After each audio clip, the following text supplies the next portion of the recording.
एक समय की बात है। एक घने और हरे भरे जंगल में कई जानवर रहते थे।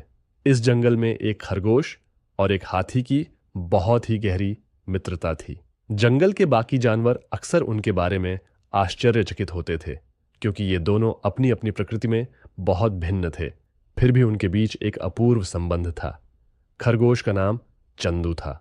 वह छोटा, नर्म दिल और बहुत ही चप्पल था। उसकी फुर्ती और बुद्धिमानी के कारण उसे जंगल के सभी जानवर बहुत पसंद करते थे।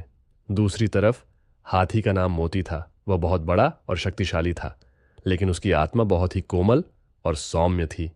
मोती हमेशा अपने दोस्तों की मदद करने के लिए तैयार रहता था, और उसकी विशालकाय कदकाठी के बावजूद वह किसी भी जानवर को डराता नहीं था। दोनों की मुलाकात एक दिन इस प्रकार हुई। एक बार जंगल में एक भयंकर तूफान आया था। हवा तेज चल रही थी और बारिश भी जमकर हो रही थी। चंदू अपनी छोटी सी गुफा में छिपा हुआ था, लेकिन उसे डर था कि पानी का स्तर बढ़ जाएगा और गुफा में पानी घुस जाएगा। वह बहुत घबराया हुआ था।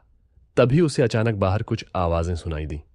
वह बाहर निकला और देखा कि मोती भारी बारिश में भी अपने विशाल शरीर के साथ किसी अन्य जानवर को छिपाने की कोशिश कर रहा था। मोती ने देखा कि चंदू बाहर खड़ा है, तो उसने उसे अपने पैरों के नीचे छिपने का इशारा किया।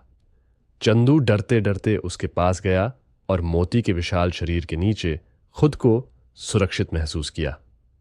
तूफान के बाद चंदू ने मोती का धन्यवाद किया और कहा, आपका बहुत बहुत धन्यवाद मोती भाई। आपने मुझे सुरक्षित किया।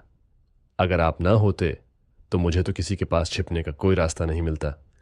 मोती हंसी के साथ बोला, यह कोई बड़ी बात नहीं है चंदू। दोस्त एक दूसरे की मदद करते हैं।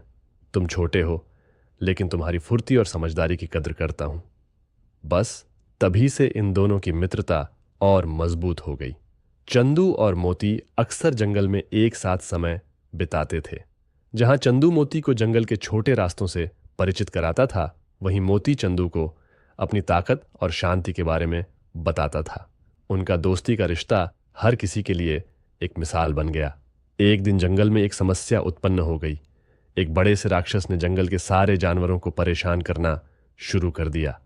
वह राक्षस जंगल के फल फूल और पानी को चुराकर अपनी भूख शांत कर रहा था। सभी जानवर डर गए थे और कोई उपाय नहीं सोच पा रहे थे। तब चंदू ने मोती से कहा, हमें इस राक्षस से निपटना होगा, वरना सभी जानवरों की मुश्किल बढ़ जाएगी। मोती ने समझाया, हाँ, लेकिन इस राक्षस से हमें अकेले नहीं लड़ना चाहिए। हमें सबको एक साथ लाकर एक योजना बनानी होगी। चंदू ने सोचा और फिर सभी जानवरों को इकट्ठा किया। उसने सभी से कहा, हम सभी मिलकर इस राक्षस का सामना करेंगे। मोती की ताकत से हम उसे डराएंगे और मैं अपनी चपलता से उस पर हमला करूंगा। इस योजना को सभी ने मंजूरी दी और अगले दिन सबने मिलकर राक्षस का सामना करने की तैयारी की। मोती राक्षस के सामने गया और अपनी विशाल ताकत दिखाते हुए उसे डराने लगा। चंदू ने अपनी तेज दौड़ से राक्षस की आंखों के सामने कूदते हुए उसे भ्रमित किया। बाकी जानवरों ने भी अपनी अपनी ताकत से राक्षस पर हमला किया। आखिरकार राक्षस हार मान गया और जंगल को छोड़कर चला गया। इसके बाद जंगल में शांति का माहौल लौट आया। सभी जानवरों ने मिलकर इस महान कार्य को अंजाम दिया और चंदू और मोती की मित्रता की कहानी जंगल में प्रसिद्ध हो गई। सभी जानवरों ने इन दोनों की दोस्ती को एक आदर्श के रूप में स्वीकार किया। वे समझ गए थे कि अगर सभी जानवर एकजुट होकर काम करें तो कोई भी समस्या हल हो सकती है। सभी ने चंदू और मोती की मित्रता की सराहना की और कहा, दोस्ती में ताकत होती है, चाहे तुम छोटे हो या बड़े। अगर दिल से एक दूसरे की मदद करो तो कोई भी मुश्किल आसान हो जाती है। यह कहानी जंगल के सभी जानवरों के लिए एक प्रेरणा बन गई। वे समझ गए कि असल ताकत बाहरी रूप रंग में नहीं होती, बल्कि दिल की अच्छाई और सहयोग में होती है। चंदू और मोती की मित्रता ने यह सिद्ध कर दिया कि दोस्ती न केवल खुशियों में बल्कि मुश्किल समय में भी काम आती है। इस तरह चंदू और मोती की मित्रता हमेशा के लिए जंगल में अमर हो गई और वे जंगल के सबसे प्यारे और आदर्श मित्र बन गए।